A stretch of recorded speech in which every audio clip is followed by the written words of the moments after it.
Hello everyone. Today I will show you how to deploy your Google AI Studio app on Render.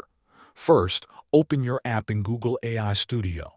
Before you start, make sure your app is connected to GitHub. If it is not connected, click on the GitHub icon at the top of the page. Follow the instructions to connect your account. Once your app is connected, you are ready to move to Render. Next, log into your Render account. Once you are logged in, look at the top right corner of the dashboard and click on the Add New button. From the options that appear, select Web Service. It is important that your GitHub repository is connected to Render. After your repository is connected, click on the repository where your Google AI Studio project is saved. Render will open the configuration page for your new web service.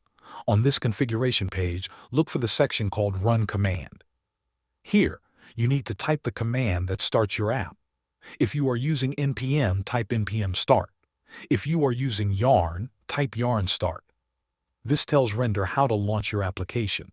Once the run command is set, scroll down and click on the Deploy Web Service button. Render will start deploying your app. This process may take a few minutes. When the deployment is complete, Render will provide you with a live URL where your app is running. You can click on this link to open your app in a browser and make sure everything works correctly. Thanks for watching.